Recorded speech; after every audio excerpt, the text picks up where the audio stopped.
Hello दोस्तों, कैसे हो? उम्मीद करती हूँ आप सभी अच्छे होंगे और आपको एक गुड न्यूज़ भी मिल गई होगी कि हमारी नई एजुकेशन पॉलिसी आ चुकी है, यानी कि न्यू एजुकेशन पॉलिसी 2019 उसका मसौदा आ चुका है 2020 के नाम से। और अगर आपने वो पढ़ी हो या कोई वीडियो देखा हो तो आपको पता चलेगा कि अब किसी भी स्कूल में जॉब के लिए, वेदर इट इज़ प्राइवेट और it is government, you have to clear CTET exam. If you want to apply for primary, you have to clear paper 1. If you want to apply for TCT, you have to clear paper 2. So अगर आपको पहला paper clear होता है तो आप primary में job कर सकते हैं और दूसरा होता है तो आप एलिमेंट्री में जॉब कर सकते हैं। बट अब सभी जो भी स्कूल्स हैं वो CTET क्लियर टीचर्स ही प्रेफर करेंगे, क्योंकि ये पॉलिसी में लिखा हुआ है कि जो भी एलिजिबिलिटी टेस्ट है वो क्लियर होना चाहिए। तो जैसा कि आप जानते हैं कि हमने CTET पेपर 1 की सीरीज़ चलाई हुई है, जिसमें मैं अभी आपको क्लास 5 की EVS बुक के चैप्टर्स के पॉइंट्स करा रही हूँ। ये पॉइंट्स क्योंकि पूरा चैप्टर काफ़ी लेंदी हो जाता है, उसमें बहुत सारे एग्जांपल्स एंड सब कुछ दिया जाता है, तो उसमें से मेन पॉइंट मैंने कराए हुए हैं। इससे पहले मैं 3 वीडियो बना चुकी हूँ, दिस इज़ 4th वीडियो, जिसमें मैं लेसन नंबर 6 करा रही हूँ। और आगे इसी तरीके से क्लास 3, क्लास 4 की भी EVS बुक के वीडियोज़ बनाए जाएंगे। तो अगर आपने अब तक इस चैनल को सब्सक्राइब नहीं तो ज़रूर करिए। और मैंने न्यू एजुकेशन पॉलिसी में जो स्कूली शिक्षा है, यानी कि स्कूल एजुकेशन, उसके ऊपर भी वीडियो बनाया है, जिसका लिंक मैं आपको डिस्क्रिप्शन में दे दूँगी। और बाकी वीडियोज़ का भी लिंक आपको डिस्क्रिप्शन में मिल जाएगा। और सबसे ज़्यादा हेल्पफुल ये है कि जो आपका हिंदी का पोर्शन आता है उसके वीडियोज़ भी चैनल पर अवेलेबल हैं, तो आप इसमें जाकर देख सकते हैं। तो शुरू करते हैं। Lesson number 6, every drop counts. इसमें वाटर और वाटर कंजर्वेशन के बारे में बताया गया है कि हम पानी का संरक्षण कैसे कर सकते हैं और पानी की क्या महत्ता है। तो इसमें एग्जांपल्स काफ़ी पुरानी एरियाज से लिए गए हैं, जैसे कि एक स्टोरी और एक ही एग्जांपल लिया गया था जो कि यहाँ पर डिस्क्राइब किया गया है किंग घड़सी के बारे में, जो जैसलमेर के किंग थे। तो let's start. Gadsisar made by king Gadsi of Jaisalmer in 650 years ago. यानी कि जो घड़सी सार जो तालाब था यानी झील थी, उसे घड़सी नाम के राजा ने बनवाया था, जो कि जैसलमेर के राजा थे। आपको पता होगा जैसलमेर जो है वो सबसे ड्राइएस्ट एरिया है राजस्थान का, और वहीं पर आपका जो जिसे हम मेन रेगिस्तान कहते हैं वो जैसलमेर का एरिया ही, बीकानेर जैसलमेर यही एरिया है। तो वहाँ पे आज से 650 साल पहले एक राजा हुए जिनका नाम घड़सी था। उन्होंने घड़सी सार नाम से एक झील बनवाई। और जैसा कि आप लोग जानते भी होंगे, अगर आपने तालाब, नदी या हम कह सकते हैं झील के पर्यायवाची पढ़े होंगे, तो आपको पता होगा सर, या हम जिसे सार बोलते हैं, सर होता है बेसिकली ये, जिसे हम हिंदी में इस तरीके से लिखते हैं, इसका मतलब ही होता है झील यानी lake. Sir means a lake. All around the lake, ये हम इसी घड़सी सर लेक के बारे में बता रहे हैं। All around the lake there are ghats with steps leading to the water, decorated verandas, large halls and rooms। जो ये झील बनाई गई थी उसके आसपास क्या थे? घाट बने हुए थे। घाट आप लोगों ने देखे ही होंगे, जैसे नीचे की तरफ उतरती हुई सीढ़ियाँ होती हैं और उसके बीच में पानी भरा होता है, तो उन्हें हम घाट कहते हैं, जिस पे लोग नहाते हैं, धोते हैं, वहीं से पानी भरते हैं। इसमें लिखा हुआ है steps leading to the water, यानी कि पानी की तरफ आती हुई सीढ़ियाँ। सुंदर सजे हुए बरांडास और बड़े बड़े हॉल और रूम्स थे इस जो घड़सी सार लेक थी उसके आसपास। This talab belongs to everyone and everyone took care to keep it clean. उस समय भी, इट मीन्स आज से 650 साल पहले भी, जो ये तालाब था, जो ये झील थी या जो सर था, वो हर किसी के इंसान से जुड़ा हुआ था। यानी कि ये सिर्फ राजा का नहीं था या ये सिर्फ जनता का नहीं था, ये सभी का था, और इसको साफ सुथरा रखने की जिम्मेदारी भी सभी की थी। People came here to celebrate festivals and programmes of music and dance. जो लोग थे वो यहाँ पर फेस्टिवल सेलिब्रेट करने आते थे, म्यूज़िक और डांस के प्रोग्राम्स करने आते थे। इट मीन्स ये यूनिटी शो करता है कि किसी भी राजा का किसी भी राज्य का जो विकास होता है वो यूनिटी से ही होता है। जब सभी लोग मिलकर काम करते हैं तभी उस चीज़ का विकास हो सकता है। Next is children came to study in the school on the ghat. जो स्कूल था, या ये कह सकते हैं कि बच्चे भी पढ़ने स्कूल के रूप में उसी घाट पर आते थे, जो इस नदी का, जो इस झील का घाट था। ठीक है, ये इस स्टोरी के बारे में, इसके बारे में। और इसकी एक बहुत स्पेशलिटी थी जो कि आगे बताया जा रहा है। Rain water collection in this lake. इसमें रेन वाटर कलेक्ट किया जाता था, यानी कि हम कह सकते हैं आज से 650 साल पहले शायद वो रेगिस्तान, उतना रेगिस्तान नहीं था, वहाँ बारिश होती थी। When this lake was full, the extra water flow into another lake at lower level। तो जब ये वाली जो लेक थी, झील थी, वो भर जाती थी, तो उसके बाद जो पानी था वो बह के उससे जो नीचे झील बनी थी उसमें चला जाता था। In that way all 9 lakes filled up. और इस तरीके से वो पूरी की 9 झीलें थी, वो उनमें पानी भर जाता। तो हम सोच सकते हैं कि सपोज़ एक टॉप मोस्ट पर झील थी, जब ये फिल हुई तो इसके जो लोअर लेवल पर झील थी वो भरी, जब वो भी फिल हुई तो उसके लोअर लेवल पर, फिर उसके लोअर लेवल। इट मीन्स इस तरीके से बना था जैसे सीढ़ियाँ बनी होती हैं, सबसे ऊपर वाली फिल होगी, फिर उसके नीचे वाली, फिर उसके नीचे वाली, फिर उसके नीचे वाली। तो और ये 9 लेक्स जुड़ी हुई थी एक दूसरे के साथ। इट्स रियली अमेजिंग स्ट्रक्चर, सोच के लगता है, क्योंकि इस समय, आज के समय में इस तरीके का स्ट्रक्चर हमें जनरली देखने को नहीं मिलता है। Next thing, more than 1000 year ago the, ये इस लेक की स्पेशलिटी थी। उसके बाद यहाँ पर एक ट्रेवलर के बारे में बताया गया, मतलब आप लोगों ने से बहुत सारे लोगों ने ये नाम सुना होगा, अल बरूनी का। तो more than 1000 years ago a traveller came to India, his name was Al Biruni.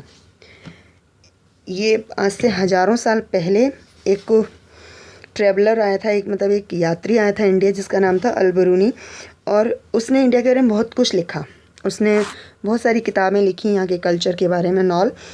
Al Biruni came from Uzbekistan. He wrote about Indian culture. He also wrote about water resources. उसने, वो उज्बेकिस्तान से था, बेसिकली अल बरूनी Uzbekistan से था, जिसे अब Uzbekistan कहा जाता है। और उसने इंडियन कल्चर के बारे में बहुत कुछ लिखा।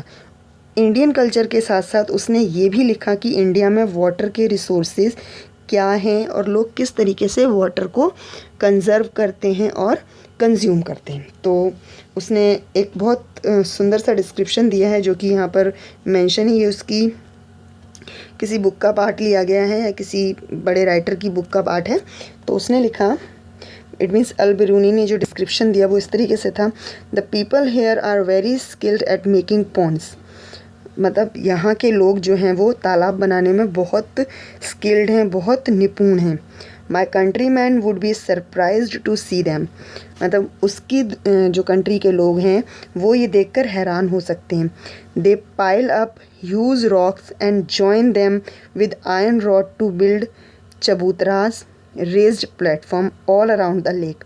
उसने कहा कि यहाँ के लोग बड़ी बड़ी रॉडों को, पाइल्स को जोड़कर और पत्थरों को जोड़कर एक कुछ चबूतरा जैसा बनाते हैं, जो कि थोड़ा ऊंचा होता है उस लेक से, झील से। Between these there are rows of long staircases going up and down. और उनके बीच में बहुत सारी सीढ़ियाँ बनाई जाती हैं जो कि ऊपर जा रही होती हैं और नीचे जा रही होती हैं।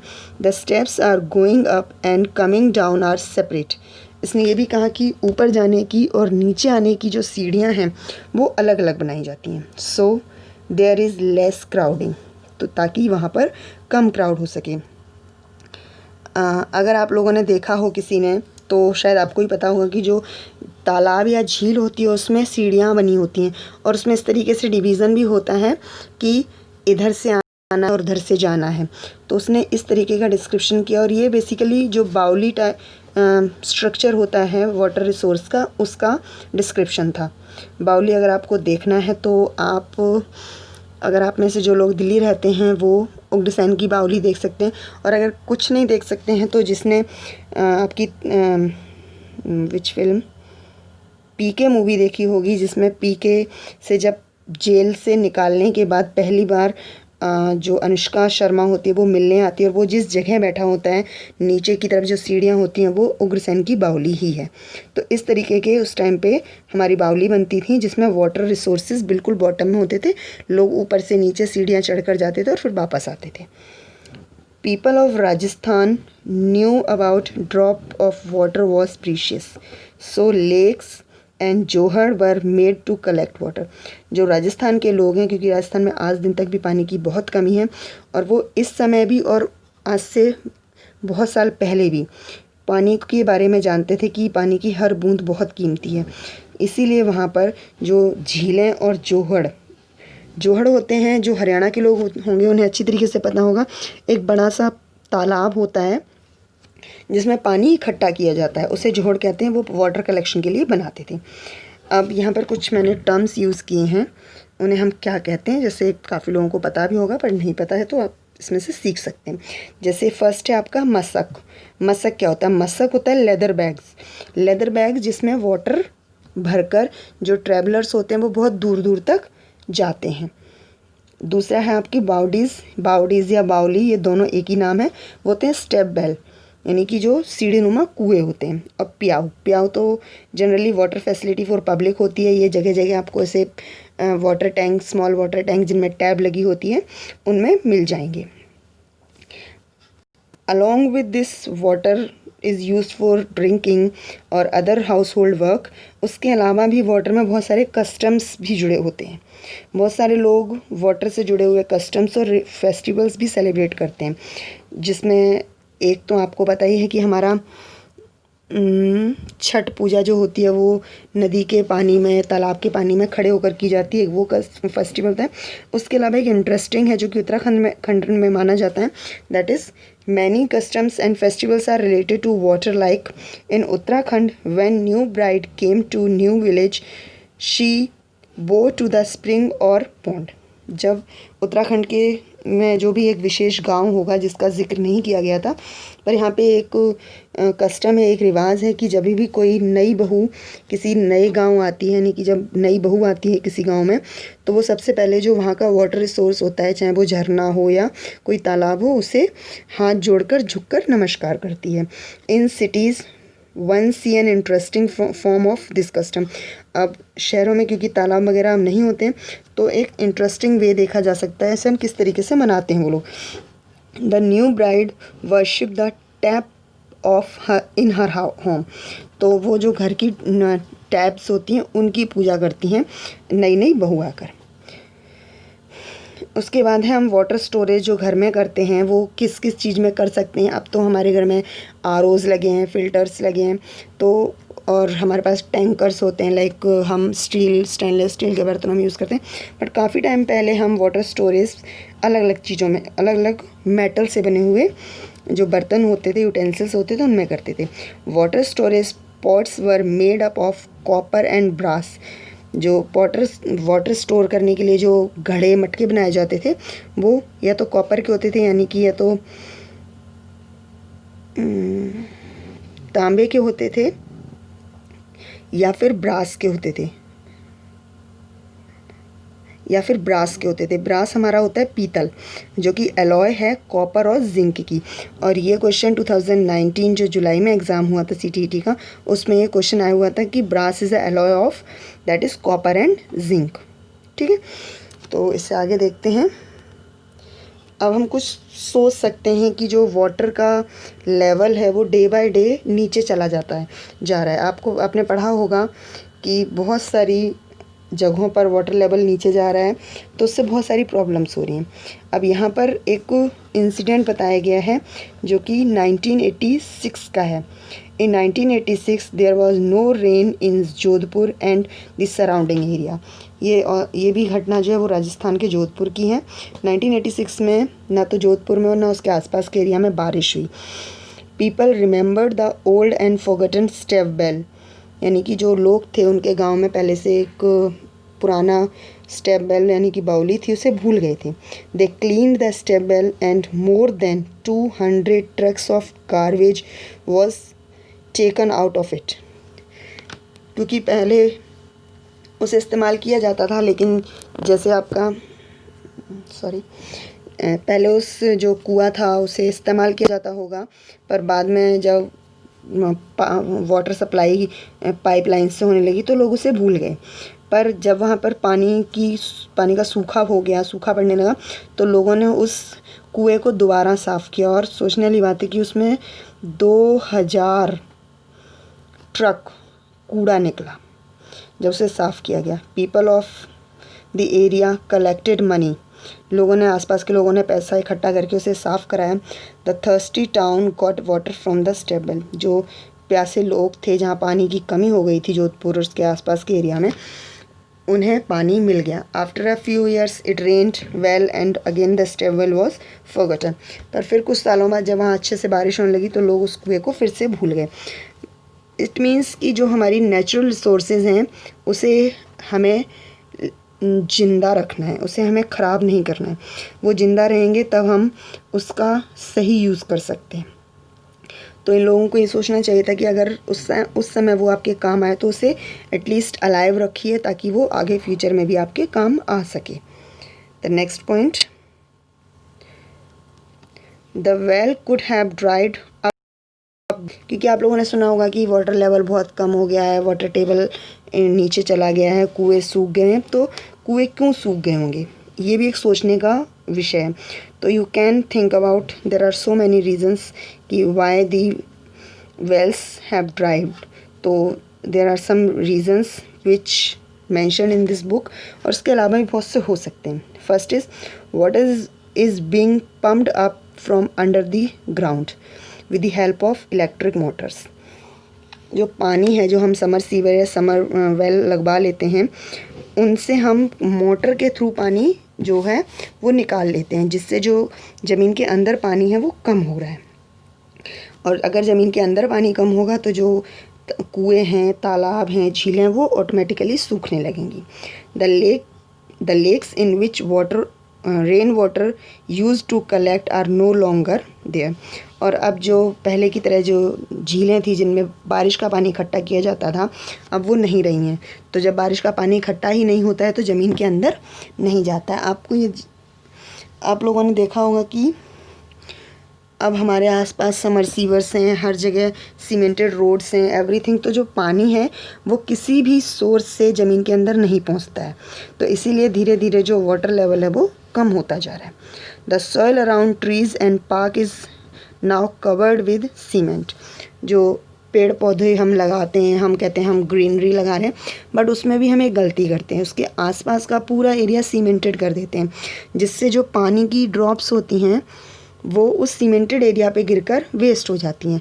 अगर हम उस एरिया को सीमेंटेड ना करें और वो पानी की ड्रॉप्स उनके ऊपर गिरें, उस मिट्टी के ऊपर, तो वो वाटर जो है वो ज़मीन के अंदर चला जाएगा और हमारे जो वाटर लेवल है वो इंक्रीज़ हो जाएगा।